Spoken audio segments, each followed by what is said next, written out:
This is Debbi Dachinger, and I'm inviting you to my workshop at Channel Panel in Sedona, where I'm going to be talking about shamans, extraterrestrials, and global transformation. I am so excited that I get this juicy time with all of you because we're going to be going through ancient history and what's been happening since the beginning of time, shamanically and with indigenous people connected to extraterrestrials. Additionally, we're going to be talking about inventors such as Nikola Tesla, and what has happened in history, things that nobody knows. I'm not going to say any more right now, but it's very germane to the subject. Listen, anybody who knows me, maybe you've seen me on Gaia TV being interviewed on Beyond Belief, or you've seen me on many of the stages that I've spoken on, or on my podcast, Dare to Dream with Debbi Dachinger, or on someone else's podcast being interviewed. What you know about me is that I'm absolutely passionate about the subject of shamanism, extraterrestrials, where the two intersect, and why this information is so deeply important to humanity right now. I'm also going to be leading everybody who comes to my workshop through a profound experience because I get this incredible time with you. And I'm going to be taking you through a practice where I can install power and protection inside of you, where within this journey we'll be taking together, you'll be able to manifest some of your highest dreams. In addition, meet your animal totem spirit animal. And I can't say enough about how excited I am to get to know you, to work with you, and to guide you through this tour. I wish we could start right now, but be sure to click and join my presentation, my workshop, because I'm going to be delivering some brand new information that most people don't know about, talk about, and I'm very excited to share it with you. Welcome to the award-winning Dare to Dream podcast with Debbi Dachinger, covering metaphysics, ETs, shamanism, and channeling. Here you will find spiritual inspiration from today's thought leaders, along with cutting-edge insights from our interstellar brothers and sisters and ancient shamanic wisdom. Now, here's a new episode of Dare to Dream with your host, Debbi Dachinger. Welcome. Today I am speaking with Rebecca Dawson, who's been channeling for 30 years from multiple aspects of source consciousness, including Masters, Serapis Bay, Saint Germain, and Kuthami. Rebecca channels leading-edge information on humanity's paradigm shift to multidimensional experience, the mechanics of reality, and the human blueprint. Dare to Dream Radio, new news, has just been picked up in syndication by 102.7 New York. So East Coasters, from the place I was born and raised initially, which was actually Long Island, New York, it is great to be with you guys right now. And the show won 3 Talk Radio Positive Change Awards, the COVR Award for Best Podcast. Whelp magazine named Dare to Dream one of the top 20 best podcasts to listen to this year, and it is high ranking under Apple Podcasts.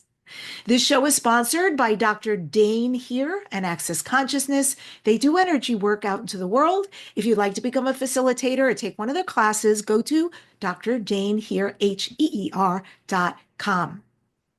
If you would like to know what your galactic lineage and ancestry is, go ahead and get my gift to you, free starseed report and video.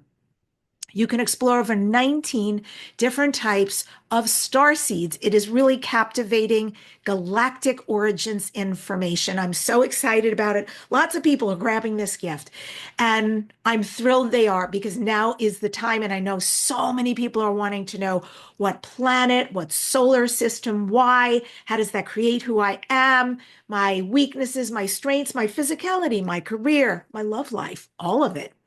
All right, folks, go to DebbiDachinger.com/starseed. That's DEBBI, no E at the end. It's DEBBIDACHINGER.com/starseed. And I have so many events coming up. If you are interested in attending my free webinars, I'm also doing a 90-minute healing all in the new year. Be on my website email list. End of story. Just go to debbidachinger.com, sign up, and you will be at the forefront of learning about all these so you can sign up. As well, I am the first week of January, January 3rd through the 6th. I'm going to be in Sedona, Arizona. I have been invited to speak at the world's largest channel panel. And that's alongside Daryl Anka, Lisa Royal Holt, Wendy Kennedy, Jamie Price, Rob Gauthier, Lisa Royal Holt.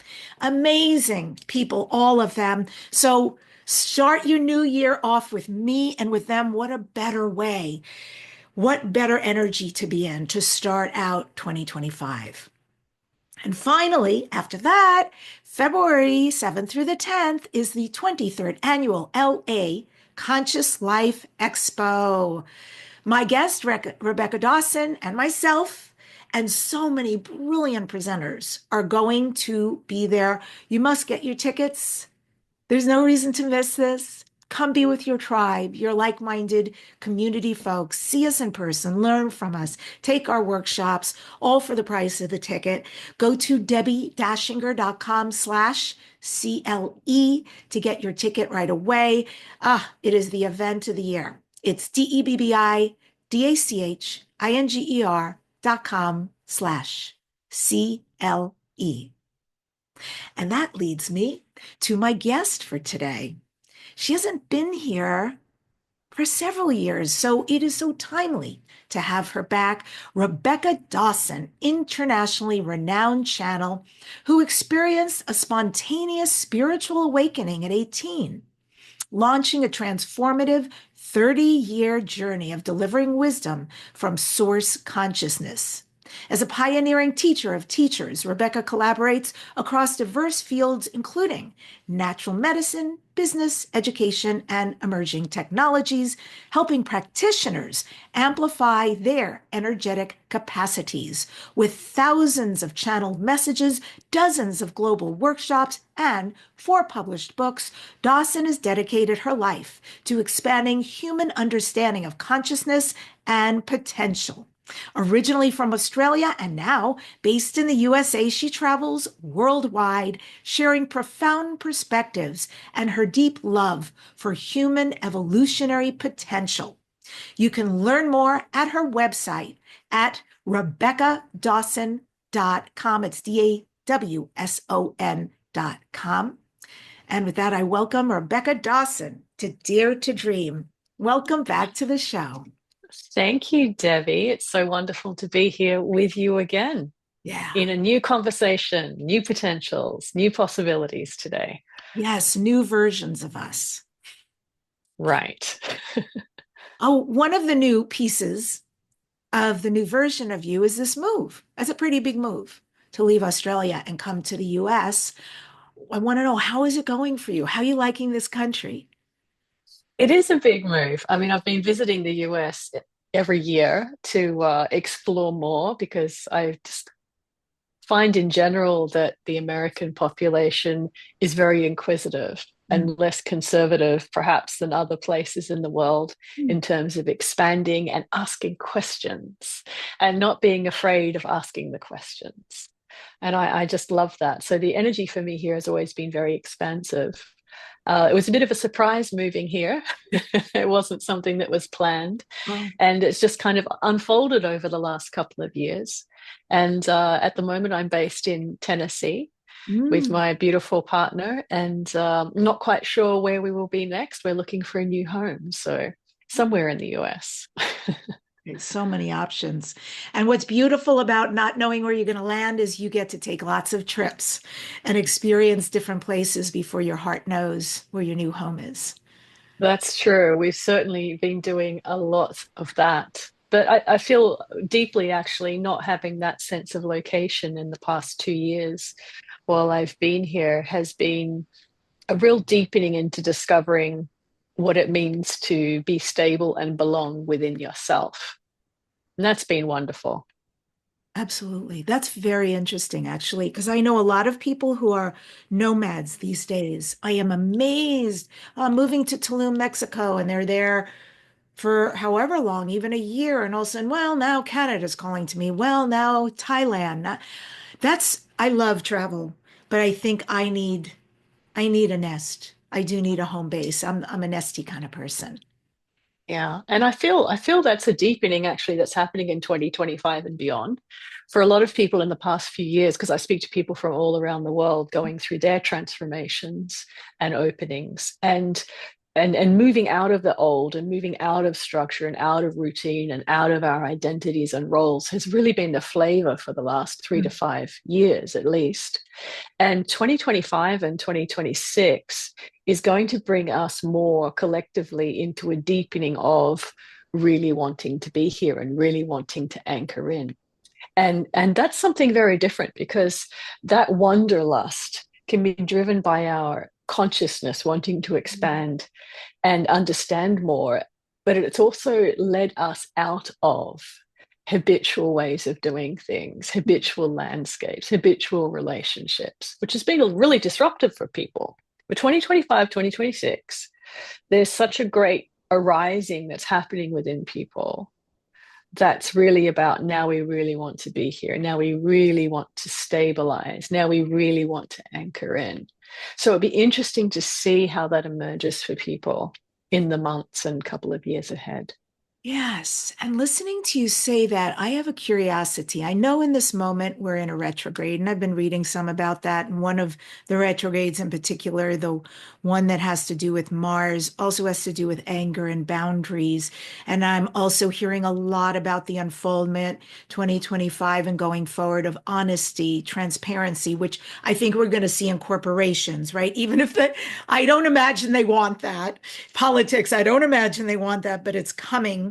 This is the energy. Can you talk some about that, about anger, about anger? Because I know I've got my own fascinating pocket with it right now, and I love it. I'm curious about it. I'm interested in it. And I welcome it because I have seen, and it's just these different, boop, boop, boop, boop, nothing big, but da, da, da, da, da. Ah, these are unresolved. Okay, got it. And maybe this harkens back to something way deeper from a long time ago, but I thank it because there's the me here. There is the me here, which I know I'm evolving into. And then there's this little mushroom that's coming up and saying, I'm ready to be healed. And so I thank it for that, for presenting. And so, talk, if you will, about what you know or see pattern wise with anger, with honesty, with transparency right now. So if we look at the anger, the energy of anger, and even if we look at what we think about Mars, and I'm not an astrologer, so this is just what I know from the channelings over the years about these energies. Anger is a very action-oriented energy. It's associated with life force. It's associated with moving forward and doing new things. When that kind of energy it arises in response to or in opposition to something, then it becomes something that's combative. Then it becomes something that's rebellious in nature. And when we have that kind of movement for action that comes up within us, and there is a view that there's going to be resistance to what it is that we want to create, because that action energy is about we want to create something and we want to do it quickly because change is here. Evolution is coming. When we come up against resistance, that's when it's experienced as anger. And so we have a wonderful invitation in the year ahead to really consider when we feel that energy rising within us, is it really in a supposed opposition to what's around us? Or is it a new life force that's meant to inspire and drive our actions towards into something new? And this is something important to consider because we hear a lot of people from around the world saying, well, when the old structures go and the corruption goes and the old systems begin to become revealed and die, then we will be able to go ahead and birth new things. But there's such an incredible opportunity right now just to have that clarity of, oh, this is what I want to do. This is how I want to do things, regardless of what's already there. And that means you're bringing that natural Mars energy that we all have in some capacity into creation rather than resistance. The other thing I would like to say about that is Mars energy, there's a lot of clarity in it. It's very sharp. In those moments, you are so exceptionally clear about what's right for you and what you want. And so that clarity is what can enable you to actually begin to trust in those moments when you feel that impetus for action. And remind yourself that I'm having a very clear idea about what can be possible here. And so then it's a question of where you're going to direct that arrow. And if you're going to direct the arrow into an army that you believe you're fighting, it's going to probably either get lost in there somewhere or start a conflict. But if you're directing it out into open space, when that anger arises, I wonder what's possible. Is this something real? It really has an opportunity to begin to ignite itself into a new experience. Absolutely. Yep. I'm seeing new ways. My career is in Aries. I've got a little bit of Aries, a lot of water, a lot of fire in my chart. And I see new ways of doing business, more clarity. I see just speaking up quicker, really.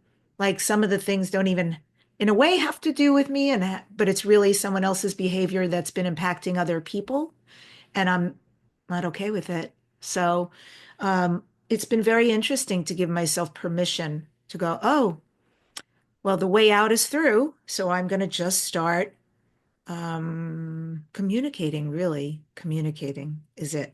I'm not a fighter. I'm not a cursor. I mean, I'm not into all that, and it doesn't help anyway. But I do think most people, I always give them the benefit of the doubt. I don't think most people intentionally mean harm. I think they've got blind spots, you know? And so it's important to share because it's a big learning curve for everybody. Of course. And then what's important then is what you are doing with that energy, because it's all energy arising. How are you going to create something with it? So if you hear someone being mistreated or not, not being accommodated in a way that's respectful to them, Yeah. rather than fighting against that with that energy, say, well, how would I like to do this for people? What is the standard that I'm going to be setting? What can I create that is appropriate for people? And that way the energy is creating something instead of fighting against something. Yeah, I really love that. There's a lot of potency in anger for sure. It's incredibly powerful. Not to be feared. There's a reason. There's a reason for it to exist. And I just will throw in there as we're talking about this that, there are many extraterrestrial species who are enamored with us, fascinated with us because of our ability to emote, the depth of our feeling. And some of them have us part of the hybrid program because of that. It's it's no small potatoes what we are inherently. Absolutely. And we have this incredible repertoire, this amazing, I like to call it the color box or notes on a keyboard of all the different tonalities that we can express creative energy with. And they're expressed as emotions. But the masters have often told us that emotions are particular flavors of pure energy, of pure creative energy. And when we get really emotional about something and we express it, it's a rising of energetic energy that can be directed or shaped or brought together with another flavor or another note to create something. But we've learned over the years, that there are some emotions that are desirable and undesirable. It's really a question of distilling it into pure energy. And also, more importantly, realizing that when that kind of emotional energy arises, that it's arising to create something. It's arising to be expressed. And when you're no longer afraid of it, you're willing to express it with such a pure curiosity that you begin to create something new in that moment, which is why expressing emotion in a very conscious way can be so transformative, because it's actually an act of creation. It's pure energy. Well, we're talking about this. What are you aware of for these very rapid changes that are being experienced right now? Is there guidance that you can offer to people for navigating these times for while we're expanding to maintain balance during the transition? I feel like we should go into channel for this. Is that okay? I would love that. Thank you so much.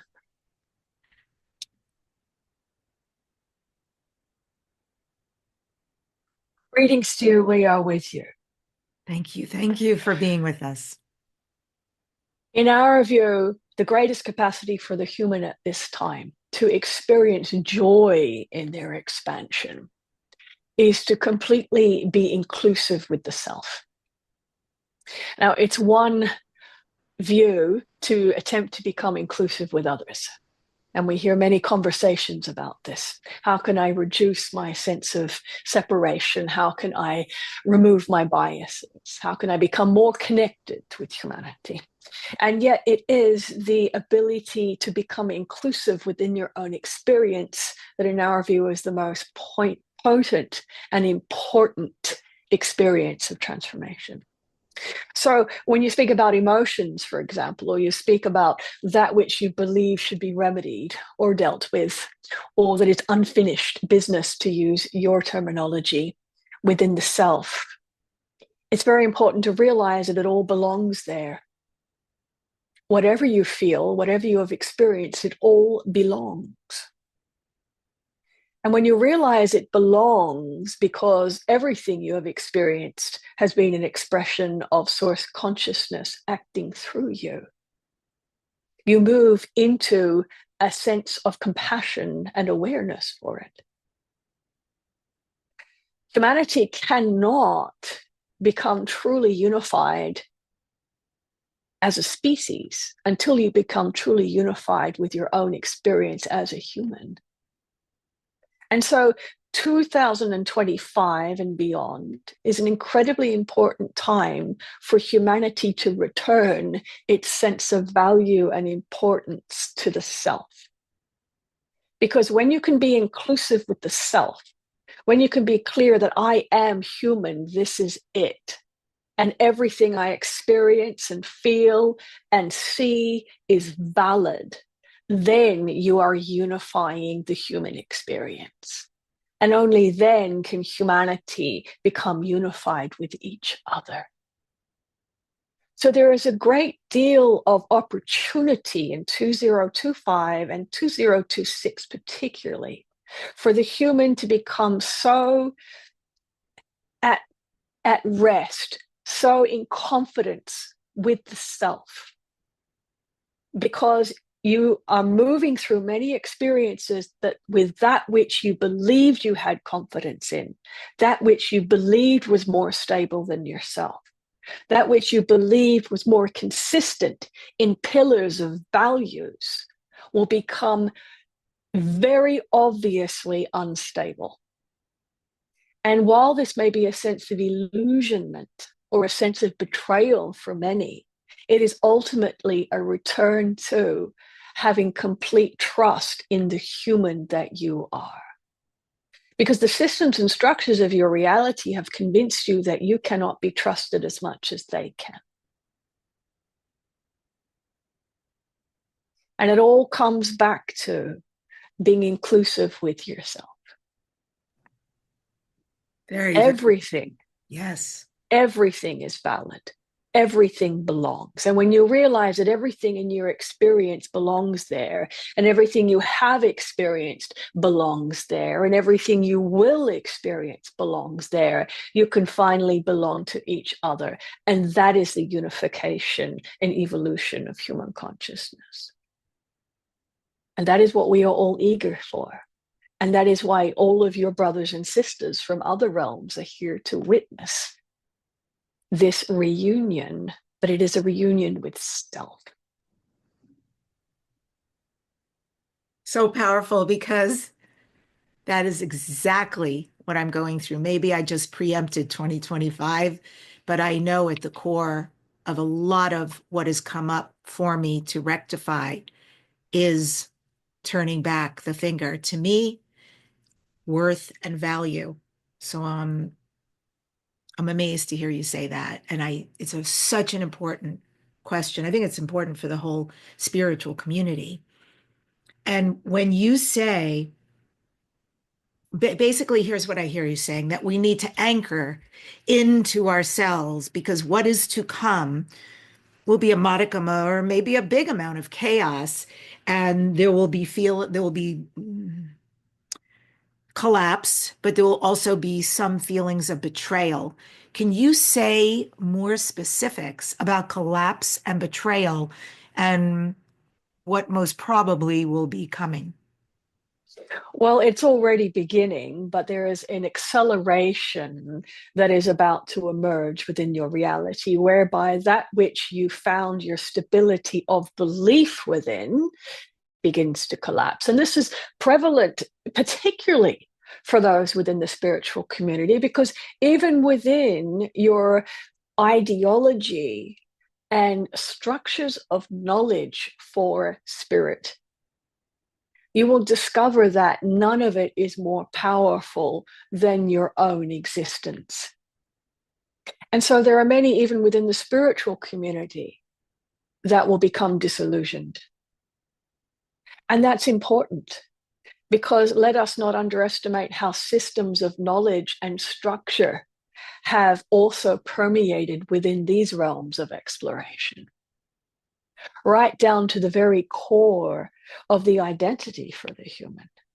The human is always trying to improve oneself, trying to climb the ladder of illumination, yes, rather than relaxing into the awareness that you are already divine in your existence. And so when you look at the systems and structures, it is both the tangible and organizational systems and structures that humans have come to put their trust in, but it is also the structure of belief within. And of course, many humans have been having this awakening over the past 15 years or so, where they don't know what to believe anymore. And then humans move from one belief system to the next, to the next. You go, as this one would say, shopping for your next belief. Yes? And so eventually you come to the realization that the only thing that is worthy of your belief is the existence of you. And that is something that humans do not consider necessarily. Humans do not necessarily seek to claim their own existence. That is the arising of the new human. Other galactic species, they know they exist. There's no doubt that they exist. There are some, of course, historically in your linear expressions that have sought to prove their existence, and they are the ones that go to war. And yet what we say to you is that humanity is moving into a more open expression of reality, whereby as individuals and as communities, the survival drive is no longer to prove your existence to one another, because you are so at peace in the realization that you are the I am, that now there is no desire to exert your presence and prove your worth. I have heard over and over again that duality is here so that God or source can experience itself, good and bad, dark and light in the world. I don't get it, to be perfectly honest. So this all started because I interviewed somebody from a very famous ranch, excuse me, that's on TV. And the stuff that goes on in this ranch, I find to be incredibly spooky. I couldn't work at this place like this guy does. But I mean, some very like malevolent, menacing energies, cryptids, wild extraterrestrial stuff happens, bleed overs, portals. And it would be great if it was all, wonderment and enlightenment, but there's a lot of dark stuff. And I've heard about other places. I just personally can't focus on it at all. However, this idea of the duality, when I ask, well, why? Why is that? Why is there, for instance, this particular place, but there's many pockets around the world? Why? Why does that exist? And I was told about, well, how would you know the love if you didn't know the hate? How would you know the light if you didn't know the dark? Okay, that's super interesting. But I'm still really confused about why that's important for Source. Why is that interesting? Why is there a need for Source's full experience to include darkness and menacing and unexplained? I'm going to call it bad because that's how it is for me, but unexplained bad paraphernalia, paranormal, please. If you could speak to that. Of course, and thank you for your question. Of course, you have been able to identify that there is duality, but it has not answered your question as to what the function of duality is, because the answer that you have been offered is not satisfactory to your consciousness. So let us explain it in this way. If consciousness and Source, the great I am, the great one, is already aware of itself, and it is of the one, this is a very unique dimensional reality whereby it can experience itself continually in the reunion of one. So when you have an experience of duality, that duality is naturally designed to come into unity. The duality within your reality is a mechanism for unification to occur. The separation is a mechanism for reunion. It is a mechanism for awareness as oneness. And that is a point of transformation. So transformation and evolution within your reality is experienced through the mechanism of duality. Without duality, you would not experience evolution. So if you consider the greatest moments in your experience, dear one, they have been through moments of unification. Agree? I belong in this community. I have found love with this lover. I have moved into agreement with this wisdom. It is a unification experience every time there's been a point of transformation with you. So the duality itself, if you can look at all aspects within your reality as having a function, once you recognize the function, there's no longer a reason to be at odds with it or to question its existence. It is important for humans to say, yes, duality exists. Oh, I can see the genius of the functionality of it, because the separation naturally brings unification again. It is the nature of reality. So when you give the example of certain dark, you call it, experiences that are occurring, or dark, as you call it, aspects of consciousness, what is being drawn to those things? Who is being drawn to that experience? Curiosity, those who are interested in consciousness, those who are interested in gaining more understanding and investigating, agree. So you have a very expansive energy coming together with a very contractive energy. And there again is the functionality of the mechanism to bring about transformation. So the reality that the Earth has experienced in the past 300,000 years or so has been one where evolution has occurred through the attraction of duality. However, the Earth reality is moving through a paradigm shift whereby there will be a new experience and a new mechanism of evolution. And this is what many are discussing at this time. We are tired of opposites. Mm-hmm. We are tired of mirroring. Mm-hmm. We have saturated this experience. There has been so much separation and so much unification. What else is there? And so you discover now that humanity is moving into a new reality, a new dimensional experience that many are gathering for at this time, whereby this separation mechanism is no longer required to be the impetus and momentum for evolution. And this is where you move into an experience of fifth dimensionality and beyond, where it is the expansion of possibility that creates the evolution, rather than the experience of separation and unification. Beautiful. Well, somebody wrote to me, one of the listeners wrote to me a question about the Anunnaki, and specifically, he was wanting me to ask on one of my shows, are there Anunnaki here with me? We're here with us right now, controlling the government, the politics, maybe corporations and other things. So this is going to be a two-part question, because based on what you just shared, there's his question, but there's also the piece of, again, good and bad. I know 450,000 years ago what the Anunnaki did to the human species by altering us in order to become labor wasn't supposed to happen. We're a planet of free will. So maybe we might say bad Anunnaki. And certainly, I think their planet of Anunnakis felt the same way, like, whoa, you're breaking protocol.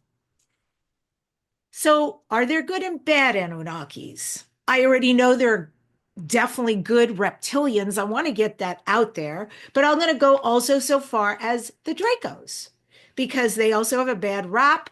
But I'm friends with somebody who channels a Draco, which for someone with dominant Lyran galactic history, that's pretty interesting. But anyway, peace on earth, people.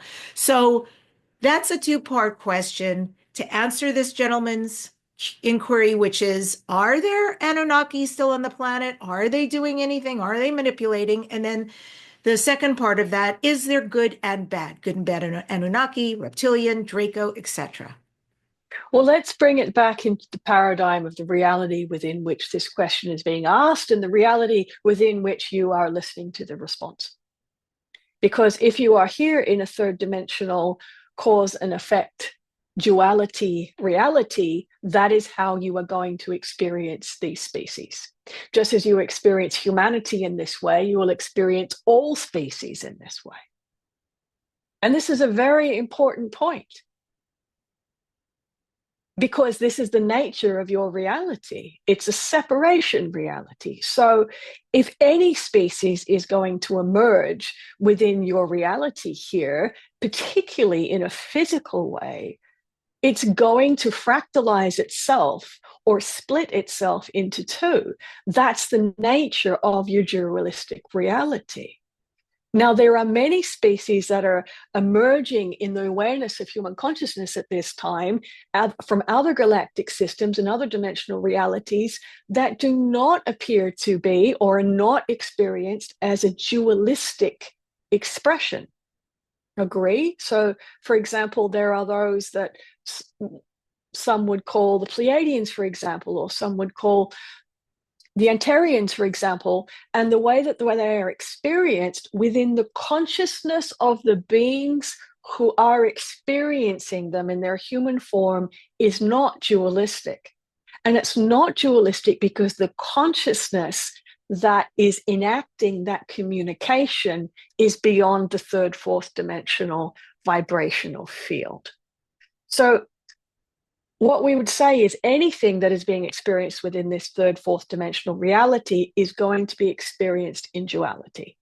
The question here is not who are the good races and who are the bad races, and are there good and bad in both? The question is, how can human consciousness expand and evolve beyond this limited spectrum of first, third, fourth density so that you can experience an elevated version of all of these particular species of nature?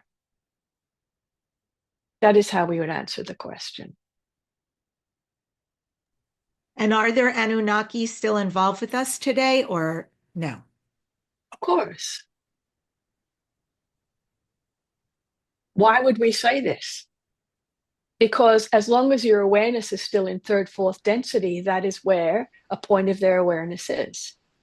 Once you begin to expand and evolve your consciousness beyond fifth dimensionality, you begin to realize that that particular version of that particular group of beings is not experienced in that same way. I want to shift to West Africa, place called Mali, and there is a sector of indigenous people there called the Dogons, the Dogon people of West Africa. Can you share about their relationship with the Nomos beings of Sirius? Of course.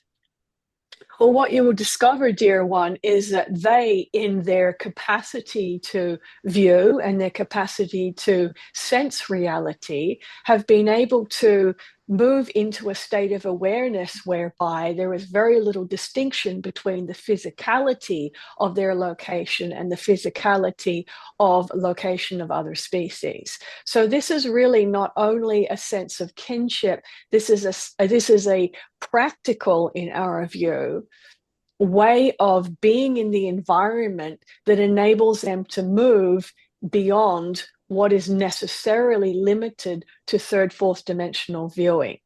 It's no different to how what you would call indigenous or original people of the Australis continent also move in and out with their awareness to different dimensional realities. Do you have another question about this? Oh, I'm just really ingesting that. That's huge. That is a huge piece. So it's not that they're hanging out in this place in West Africa and suddenly the spinning silver disc comes down and these amphibious beings called the Nomos come out and interact. You are saying also the people themselves, because they transcend this reality and this realm, by virtue of that, can go and meet them. Can you talk more about that? This is exciting. Of course, and this is part of what humans are going to begin to understand, not only about the technology of the planet, but the technology of the human form and the human body itself. Because the human body itself is not a container or a vessel per se, it is an opening to other realities. And indeed, consciousness arrives into this reality through your physical body. And likewise, you can also arrive into other realities through your body and bring other realities through your body.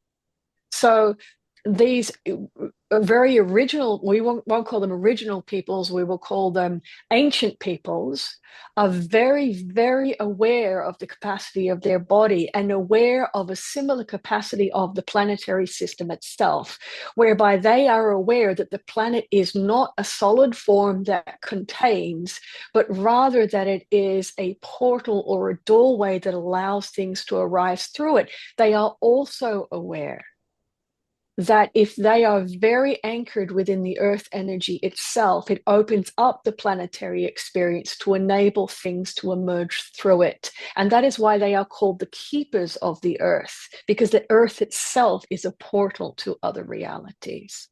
And it's interesting to us when we hear humans declare that other beings arrive through time and space beyond to the planet, when they are those original keepers of the planet that know that those particular species arrive through the planet into this reality.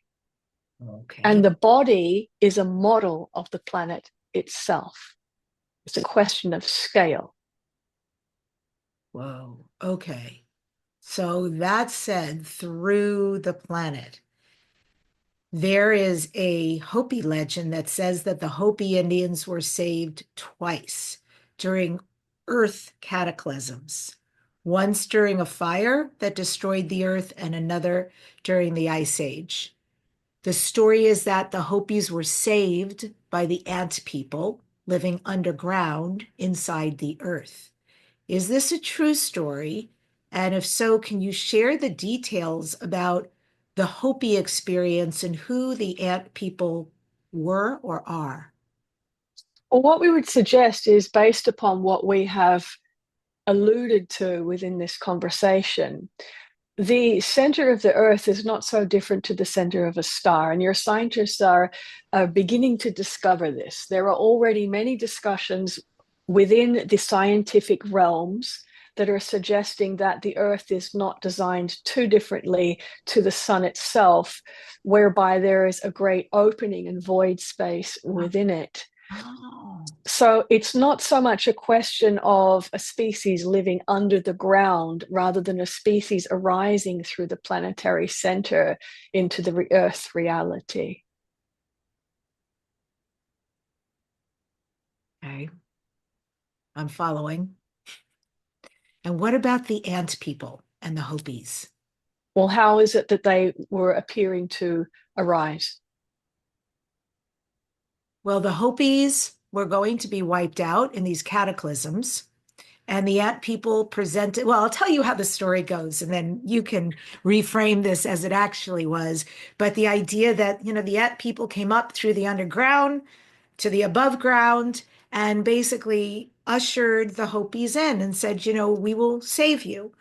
And they taught the Hopis about food storage. Of course, they shared their food with them. And there's even a piece that says this is why the ants have such thin waists, because they were sharing their food with the Hopis. They were proliferating under there, very grateful for the ant people, ant tribe help. And then when the earth was ready to be habitated again, the Hopis came back out. But I've heard other stories in other parts of the world, even today, about giant ant people. Let us say this. This is what we are able to express in this moment. There are many different species that have been coexisting within the Earth reality since its inception. It is entirely based upon the human spectrum of awareness that determines what you are able to perceive and interact with, and what remains invisible to your senses and experience. Okay. I guess that's like some people are very gifted and they see fairies and fae and all sorts of elementals. Some of us do not, etc. Some people see ghosts and all sorts of things, but this sounds like a different level of perception. And it's not to say that it is not real. It is to say that most humans are so engaged with their mental activity that they are not fully present to the Earth reality. That's true. And when you are anchored and very present in the Earth reality, the Earth reveals itself in all of its splendor. It's very interesting when humans say to us, we must save the planet. What we would say to them is, you must save your focus. Because where your mind is not where reality is. Yeah. And technology too, for that focus. It's very distracting. And of course, the original peoples were very, very present with the earth. And the more present you are with the earth, the more your feet are on the earth, the more you are present to the pulses of life and activity that are emanating from the center of the earth outwards in every moment, the more you can actually arrive into the earth reality as it is. Humans say they yearn to go home. We say you yearn to be in the earth as it truly is. Yes. So beautiful. When I speak, always towards the end of my talks, I bring this up when, the question is always, okay, we learned all this. Now what? Now, how do we apply these ancient shamanic practices to right where the earth is headed, where humanity is headed, to heal? And that's my answer. Go put your feet in the grass, connect with Mother Earth. And on the one hand, I know the truth of it because I've experienced it. I have a real relationship with her, an incredibly deep love and respect because of doing that, but many other things. And I don't always know if I can express it enough that people will take action, make it a practice. And there's a song I sing. I also perform with a band, and one of the words to a song is to take this back to your family. The light inside may be the only thing that will save them. Put their hands in the earth and remind them of what they came here to be. And it's a profound song. So in my way, I try to get this out. How would you say it, though? How is there a way for people who really, they're open, they're hungry, they're like, okay, connecting with the earth. What does that mean? What does that look like? How can I do something around that, be something around that to actually make a difference? Well, when you are aware that most of your mind connects into a collective field of information and knowledge and belief, you realize that you are very much involved with something that sits beyond your physicality. The earth itself is incredibly physical. The gift of your earth reality is the experience of consciousness in physical form. You are meant to become as physical as possible. The game of ascension is not to move beyond the physical. The game of ascension is to become as physical as you possibly can, because that is bringing the math of consciousness, of multidimensionality, into a very fine point of laser precision. That's potency. That's a laser focus of consciousness, and that's your physicality. And your opportunity in this reality is to actually not only become as physically potent as you possibly can with your consciousness, which means being very grounded within your body, becoming acutely aware of the information systems that exist within your body, but equally becoming acutely aware of the information systems that exist within the planet. Because if you realize that modern humanity is plugged into a network and a system that runs between you, you realize that you're not actually connecting into the wisdom and the knowledge and the systems of energy that you're naturally designed to be connected to. And that's not just the planetary system of wisdom. Remember, the planet itself is a portal to multidimensional systems of wisdom. And all of the distraction about what you would wish to connect to out here is bringing you away from your natural awareness and your natural access to wisdom. Won't it be interesting with the development of what you call artificial intelligence? Yes. Ask yourself the question, is that about more division, or is that going to be a mechanism for the unification of these two systems? That's a possibility. Oh, I am so getting this. Thank you. Thank you for all of this. The Hopi tribe in North America, again, the Hopis, they have this rich tradition of Kachina dolls. That's what I grew up knowing them as, a Kachina doll, but they're actually Kachina spirits. So are these Kachinas a powerful representation of the beings from the stars who came and worked with the Hopis? Who were the Kachinas? Well, the Kachinas, of course, are other aspects of humanity that arrive within the awareness of the human, particularly when they're connected to the earth, to embolden and assist in their awareness of possibility. So we would call them brethren. We would call them the brothers and the sisters. Yes? And they are the brothers and the sisters that exist simultaneously alongside, but just out of view when the mind is focused on external reality rather than the manifestation of the earth reality. So they are potent reminders and symbols and manifestations of all of the beings that gather closer than hands and feet. Closer than hands and feet. Wow. I have curiosity about Nikola Tesla. He had an amazing life, interesting guy, terrible businessman, but brilliant.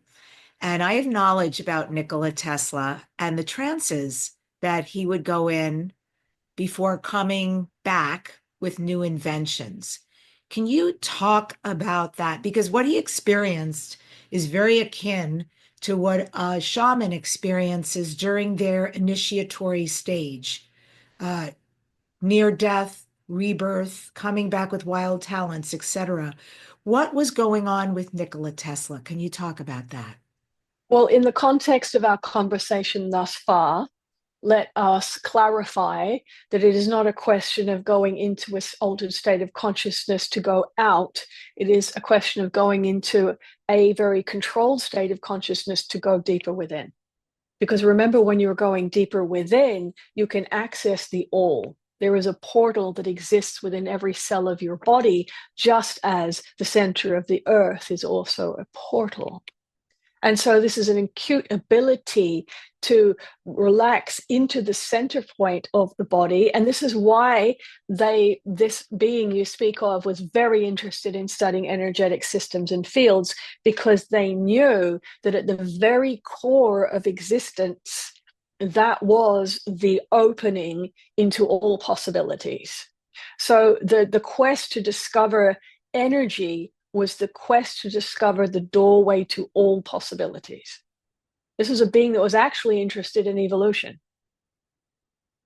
And what they discovered is that if they could understand the mechanics of the origin of energy, they could discover the impetus and the ignition for evolution for humanity. That was the main focus. But of course, developing of the model was developing a model of what the actual energetic system is that exists within all living things, including humans. So deeply, deeply devoted to the evolution of human consciousness. However, acutely aware that at that particular time of seeding, because they were seeding their ideas into reality, the nature and tone of the vibrational collective field was not quite ripe enough for that seed to really flourish as it is at this time. Yes, because both he and Marconi, an Italian inventor, both would say quite publicly that they had relations with extraterrestrials. But as you say, back in that time, they were ridiculed so much that they just shut it down and they stopped having the conversation. So I was curious, and thank you for this just incredible information about him and what he was really about, and about the going in to connect with the all that exists, the portal, if you will. I guess Of that's course, right. Completely powerful. infinite energy, Mhm. infinite energy. And of course, also their communication and reunion with other species, you call it, or we would call it other aspects of their own consciousness that appeared as extraterrestrial form to them, was also experienced through the exploration of the origins of energy within the human form. Incredible. And so, where galactically did Nikola Tesla come from? What was his star lineage? Was it a science-based planet? We would say that they had multiple aspects assisting them, because remember, it wasn't just one particular expression of self. There was a very particular Arcturian expression that was very helpful to them, of course, because the Arcturian aspect of his particular beingness was very involved in setting up a lot of the systems, the structural systems around the Atlantean period during the Earth's development and the Earth's original understanding of the energetic systems of the planet, the inception of the harnessing of the natural energetic systems of the planet. However, what we would suggest is that they have and were well aware of, with their own point of evolution, that they had multiple aspects of self that they could draw upon, particularly the Andromedan aspect, that had a great desire to see humanity evolve beyond the containment of the time loop or the time system. Yes. And this is why that one that you refer to was also intimately involved with the development of investigation into moving beyond time states. Very interesting. These are connections I didn't expect, and they make so much sense. Yeah. Was Yeshua and Mary Magdalene also Arcturians? We would say that they were Arcturian and beyond. Because remember, the more illuminated you become, the more you embrace, going back to the very beginning of our conversation, embracing the inclusiveness of the self. That's the act of illumination. And so therefore it would be misleading of us to say that they were this or they were that when their entire awakening was about including all of the aspects of self. And in doing so, they were able to include all aspects of humanity as themselves, which has been expressed and interpreted as the great forgiveness and a resurrection of life. Okay. Well, speaking about that, the crucifixion, I got a really old book on Audible from the 1970s. It is called Seth Speaks by Jane Roberts, channeled book. And in it, Seth said that Jesus was not really crucified. And I have no idea if there was any truth to this, but said Jesus was not crucified when in fact it just so happened they knew what was going to happen. There was a gentleman in their town who was an alcoholic, and he was always very drunk. He happened to look enough in those times like Jesus, and there was a pact made that he would fill in for Jesus on the cross, and that Jesus and Mary would go off to live their life in anonymity. Is there any truth to this? We would be in concurrence that the crucifixion as it was described did not occur. And we would be in concurrence with you that there was another period of expression and walking as a master in the East and beyond after this perceivable point in history. And you don't mean reincarnated, you mean still in physical form. Still in physical form. Amazing. Yes, because about you hear about him in so many countries. Also about Mary. And I think that's way more interesting than just saying, oh, there's a chapel with a rose on it in France. That they did proliferate. And anyway, it feels like it when I hear this story, and that their children as well, that they were able to carry on their progeny, and maybe to even still today, there are What is important to express is that there was a deep experience of suffering that occurred. And it was important that there was a deep experience of suffering, because this in itself, and with the magnitude of consciousness that was being presented in the human form, enabled a reunion and inclusiveness of consciousness.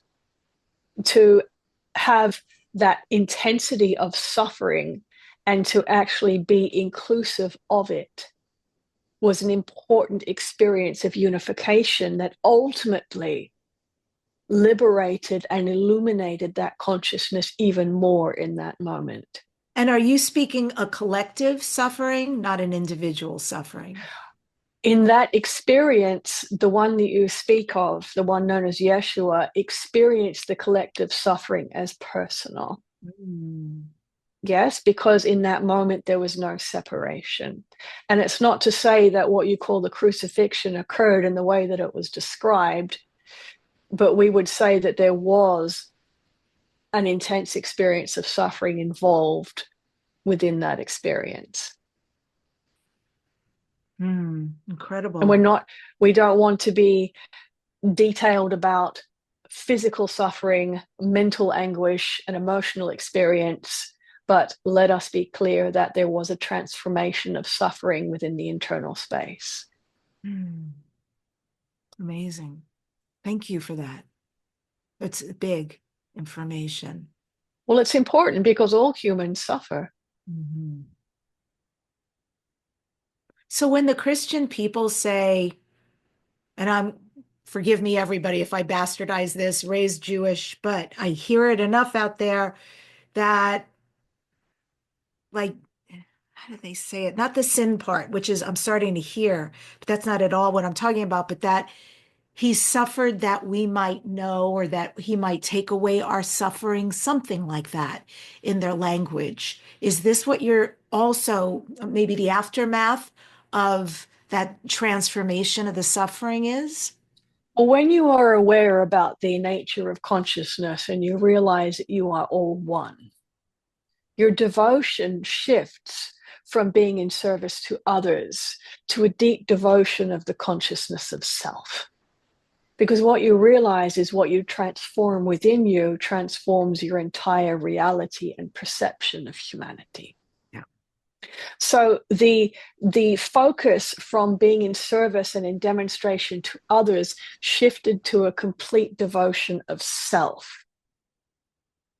And therefore, in that way, that intense experience of suffering and the inclusiveness of it and the acceptance of it as a human condition enabled a unification to occur and a subsequent illumination and expansion. So it could be interpreted that they did it for humanity, but because they did it for themselves, their view of humanity and their experience of humanity shifted. This is a principle of your reality. It's beautiful. I have two more questions.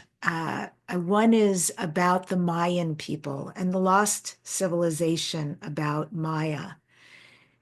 Were they originally from the Pleiades?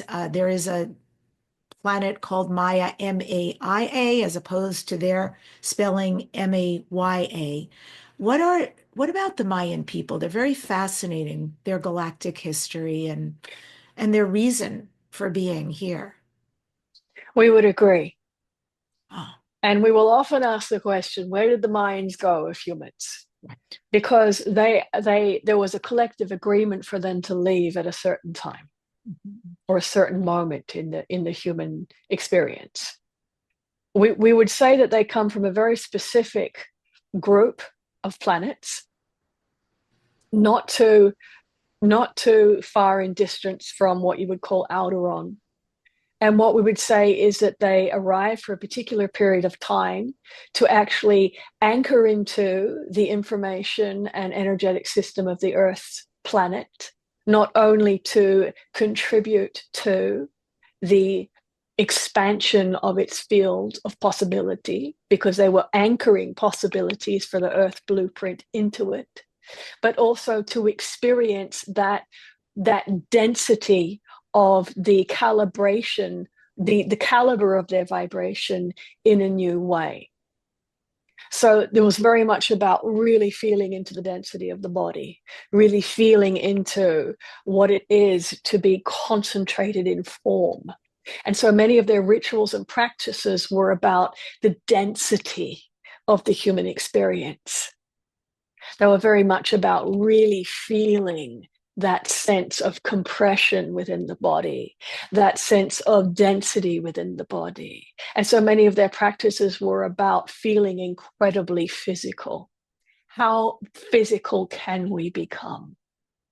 So it was a great imprint. We will call their experience here an imprint into the collective human consciousness and into the design of the energetic and informational systems within the planetary expression itself.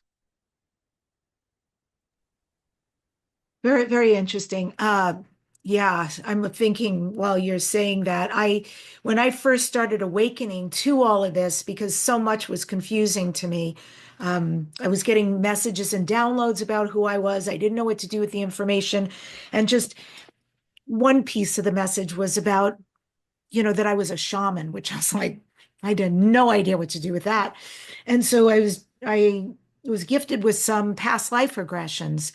And this guy was good because he was able to put me under. And I did see in the sessions, I saw several different things that concurred, made sense. But in the last one, I saw myself as a Mayan priestess, and I was over 7 feet tall, very skinny, tall, tall, tall. And unbelievable manifester, but I mean, I really kind of fell in love with her. She was brilliant and an aspect of me, a lifetime of me. And before I left, I wanted to ask her something about her manifesting abilities. I had lots of assumptions. And she shook her head and telepathically said, I'm not from here. I'm from another galaxy. And really interesting, many years later, many years, I had my genetics tested, not my DNA, which are pretty boring, but I had my raw DNA tested. And when I asked specifically about is there indigenous in me, it came out back 99.4% Mayan and 0.6% Native American. I thought, my God, you can't write this. It's so beyond synchronistic. And so were there beings such as what I'm talking about that maybe occupied a body while I don't know if it was an earthly Mayan experience now or another planetary experience for Maya, but there been beings who are 7 feet tall and like what I'm describing. Much more ancient within your historical timeline than what you would consider the Mayans to be. Remember, the Mayans were aware of their origin throughout their experience. And so they were very open to other associations and facilitations. We wish to make a comment about what you call inheritance within your genetic programming and profiling. It's important to remind yourself that the nature of your genetic sequence and design is created through vibration. And therefore, the vibration of your multiple aspects of self is what forms the vibrational blueprint, which you ultimately call your DNA. As such, as you become more aware of multiple aspects of self, your DNA begins to activate and to begin to resonate with them. It is, in our view, more interesting in terms of your investigations to consider how your multidimensional awareness is manifesting itself as your genetic profile rather than a sense of inherited biology. Wow, that is super cool. Oh, man. And this is why what humans call DNA is going to appear to change over the next 40 years upon your planet. Because as your vibration shifts and you become more aware of who you are, it begins to inform and redesign your physical expression. So are you saying that DNA and genetics are mutable? And as we become more, especially more awareness of who we truly be, that we will see changes in markers, in expression, in DNA, and in our genetics? Of course.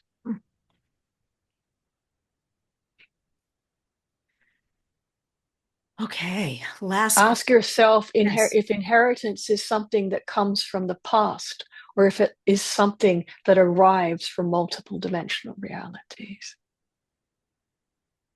There's a question. Yes, I have believed whatever the collective has passed down about the inheritance, for sure. So this is a different view of evolution, agree? Absolutely. It's an exciting one. This Talk is about, why we are here. yeah. And I mean, this is like another example of there really is nothing written in stone. This is fluid like water. And this is even more potency to we truly are creators. Because as we create and evolve, so the rest of us does, and we get Of, to see it. of course. And not only are you creators, you are creation itself. Mm. And creation is never set in stone. Yeah. So beautiful.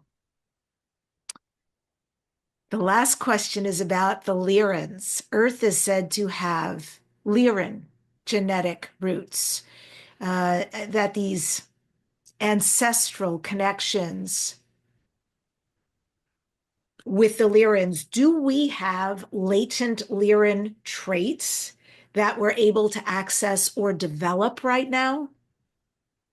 Well, based upon our conversation, you could answer this yourselves. Because if you are aware of the multidimensional aspects that humanity expresses itself as in other galactic realities, in other dimensional realities, you realize, of course, that the answer is yes, you have those aspects. And the Lyrans and the Andromedans and the Arcturians and the Pleiadians and the Antarians and all of these other galactic species you have been able to identify equally have aspects of themselves as you. So as you are evolving, their blueprint for creation is changing.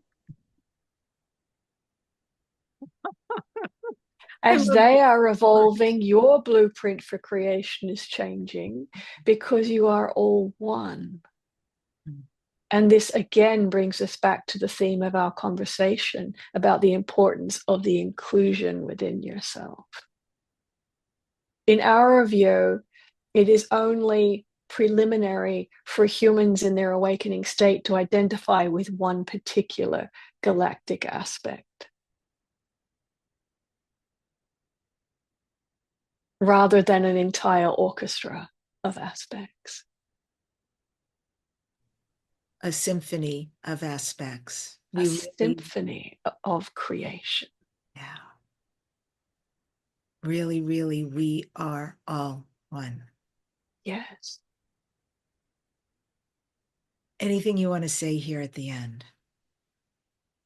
It is important to take joy in the curiosity. You are not a problem to be solved. Humanity is not a problem to be solved. Take joy in your curiosity. Be fascinated. Be in awe when you discover something new, because you are ultimately discovering something new about yourself. This is how you return to the earth and arise in your glory. Peace be with you. Yes, thank you for your generosity. What a gift. What a gift. Oh my. Thank you, Debbie. Good. Woof, big energy. Great questions. Questions I have never been asked before and did not know the answer to, not consciously anyhow. Fascinating. Really fascinating. That was, yeah. I had goosebumps. I had big energy expansions, moments of like just ingestion of this buffet of fantastic information. And I actually loved the way they connected everything. It was artfully done, really, in a way to keep weaving this information back to the original idea of duality, non-duality, reintegration, and really all of who we are. And yeah, it's beautiful. I really enjoyed it too. I really wanted to come into this conversation today, wanting to explore and discover something new. So thank you for bringing those beautiful questions and your divine presence so that that could happen. Always. I want you to share with people, what are you offering? What kind of programs are you doing these days? Oh, okay. Well, I'm always doing seminars and workshops online, which you can find at my website, RebeccaDawson.com. We have actually a free themes event coming up in January, on January 14th and 15th. You can register for that on my website. That's a free channeling for an hour where you can actually ask questions as well if you join us live. And that's really discussing everything for 2025. So, what are the themes and flavors coming up? And you can also see me at the Conscious Life Expo that's coming up. I'm going to be there with you, Debbie, so I'll look forward to seeing you there as well. And we'll be doing a live channeled workshop on the Saturday, and we'll also be in a panel discussion about this very topic, interdimensional beings.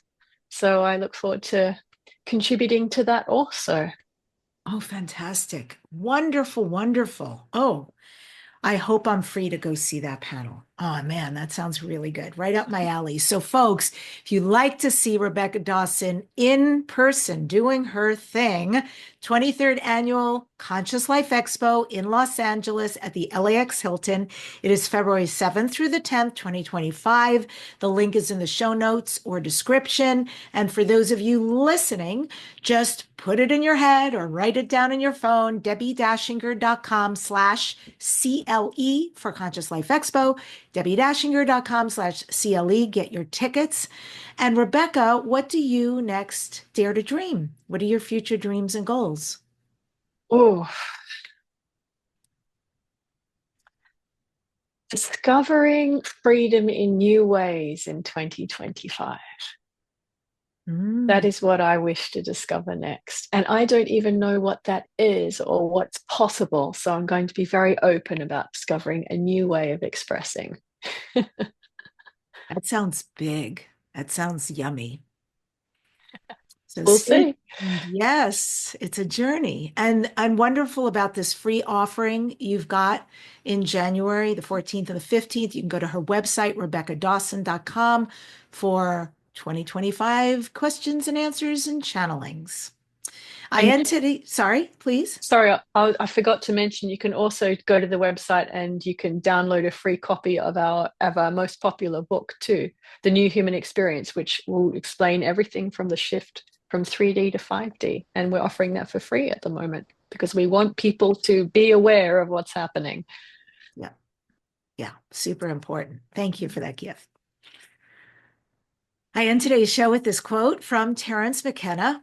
Nature is not our enemy to be raped and conquered. Nature is ourselves to be cherished and explored. Shamanism has always known this, and shamanism is always, in its most authentic expressions, taught that the path requires allies. These allies are the hallucinogenic plants and the mysterious teaching entities, luminous and transcendental, that reside in that nearby dimension of ecstatic beauty and understanding that we have denied until it is now nearly too late. Remember, folks, this is for me about putting your feet in the grass, the connection with Earth that Rebecca and these beautiful channeled beings shared with us. Really such an important message. Do transcribe, do subscribe, do some kind of IB to the show. We love that you join us. And when you subscribe, it really helps put this in front of people who want to hear conversations like this.